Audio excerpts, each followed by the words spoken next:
here at noon, though, with the Jared Fogle case. The doctors who treated Fogle for sex addiction testifying this morning as we wait to learn how long the former Subway pitchman will spend in prison.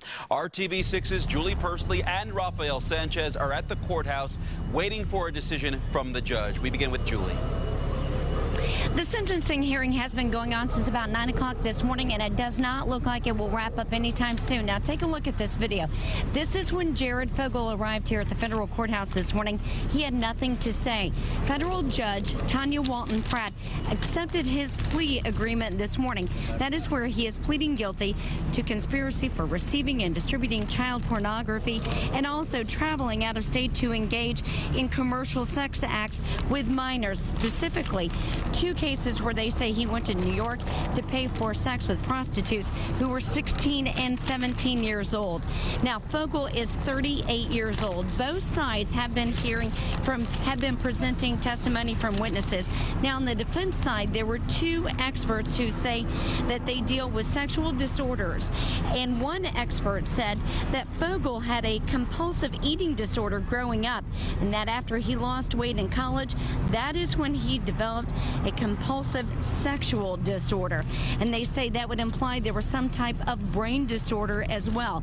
That doctor also went on to say that Jared Fogle has admitted to spending about $12,000 a year on prostitutes. Now, the other doctor that is up there talking, saying that he went through some type of treatment. He specifically worked with Fogle a condensed period of time over about 4 weeks. He says that Fogle went through about 100 hours of treatment, but that he definitely needs much more. At this point, the government is now presenting witnesses. A man on the stand right now is an IMPD officer who also works with the FBI task force and the Indiana State Police. At this point, they are reading what they say are text messages between Fogle and prostitutes in several states. And they say that Fogle multiple times asked the prostitutes for a finder's fee, saying that he would pay them if he could find prostitutes underage for him to have sex with, and that he apparently said the younger the better. Joining us now is Rafael Sanchez. He has been in the courtroom with us throughout the morning. So where does it go from here, Rafael? Well, we're going to hear from Jared Fogle in a matter of minutes once the closing arguments are made. The defense is now speaking, then the government will make their final words to the judge, and then Jared Fogle will speak. Call 6 has been able to at least look at the situation as to where Jared Fogle will serve time, Julie, and that could be at the federal prison in Englewood, Colorado, which is just south of Denver. It also just happens to be where the former governor of Illinois, Rod Blagojevich, is a current resident. Call 6 and also now confirmed to you that Jared Fogle has spent time with his children before coming to court today. As you know, he and his wife are in the middle of divorce proceedings, and those proceedings are not final yet. So we'll see what happens. A lot of anticipation now, waiting to see what Jared Fogle will say.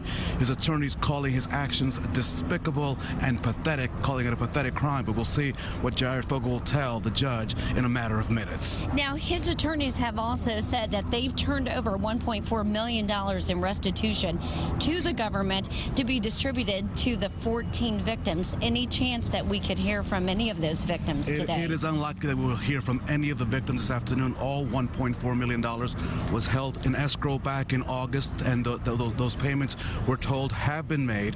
Unlikely that we'll hear from any of the victims. We are told that those victims are somewhere in this building watching the proceedings, and I just can't imagine what they're thinking. Julie, you and I have been sitting through these proceedings now for the past 3 hours. The proceedings are just simply graphic. No place to have them on television, and for those who had to live through these crimes, just unbelievable what we're hearing today. Okay, Rafael, let's get back in the courtroom, and we'll bring you another update here before the end of the show. And what Rafael said is true.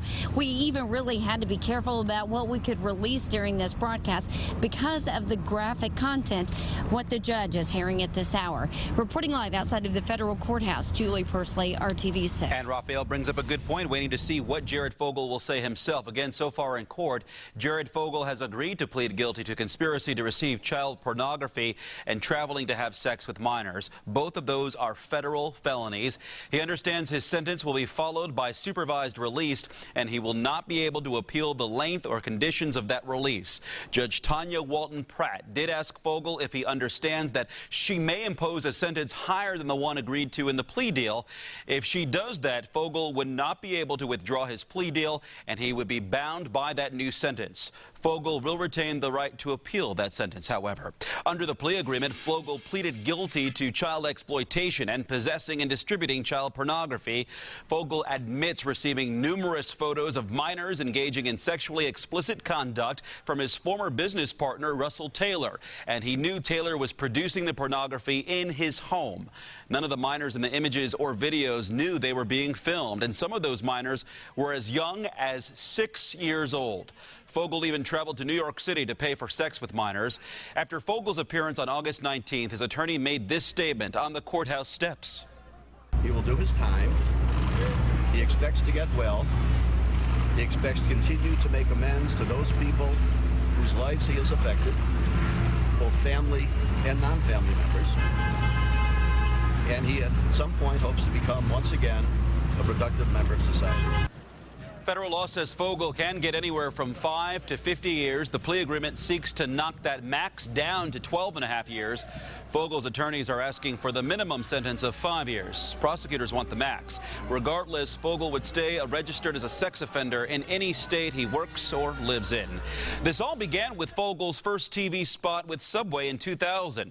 The Jared Foundation was created 4 years later, and now to this year, the executive director of the foundation, Russell Taylor, is arrested on child pornography charges. Months later, there's a raid at Fogle's Zionsville home.